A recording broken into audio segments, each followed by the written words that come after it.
বসে আমরা সিদ্ধান্ত নিয়েছি ঢাকা মহানগর, ঢাকা জেলা, গাজীপুর মহানগর, গাজীপুর জেলা, নারায়ণগঞ্জ ও নরসিংদী জেলার পরবর্তী নির্দেশনা না দেওয়া পর্যন্ত কারফিউ অব্যাহত থাকবে। আগামীকাল রবিবার হতে সকাল 6টা থেকে রাত 9টা পর্যন্ত কারফিউ শিথিল থাকবে।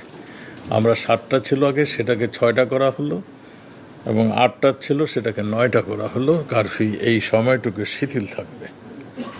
অন্যান্য জেলায় ক্ষেত্রে জেলা প্রশাসক, আইন শৃঙ্খলা রক্ষাকারী বাহিনী সমন্বয় করে স্ব জেলায় কারফিউর বিষয়ে সিদ্ধান্ত নেবেন। কোটা আন্দোলনকারীর সব দাবি আমরা মেনে নিয়েছি। যেগুলি তাদের দাবি ছিল, সব দাবি কোর্ট এবং আমাদের থেকে মানা হয়ে গিয়েছে। তারা যা যা পরবর্তী দাবিগুলি করেছিল, পুলিশের বিচারের আওতায় আনার সেও আমরা করেছি।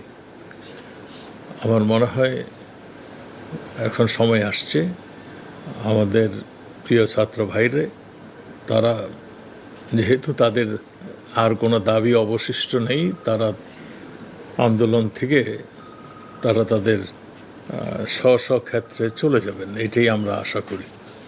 আর তারা এখন আমরা যা দেখছি, আন্দোলন যেই জায়গাটিতে গিয়েছে এইটা তাদের কাম্য কোনো দিনও ছিল না আমরা মনে করি।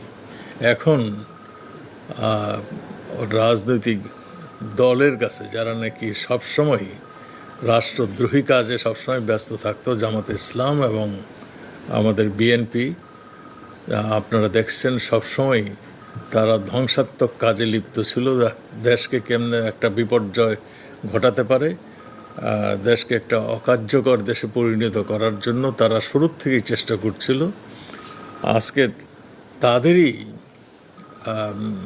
ইসের মধ্যে তারা পড়ে গেছে বলে আমরা মনে করছি। সেই জন্যই আপনাদের মাধ্যমে তাদের নিকট আহ্বান, তারা যেন তাদের লেখাপড়ায় ফিরে যান, যেহেতু তাদের সমস্ত দাবি মেনে নেওয়া হয়েছে। এরপরও যদি তাদের কিছু বলার থাকে, তাহলে মাননীয় প্রধানমন্ত্রী, তারা দাবি জানালে মাননীয় প্রধানমন্ত্রীর দরজা সবসময় খোলা আছে, এবং সেটা তিনি ঘোষণা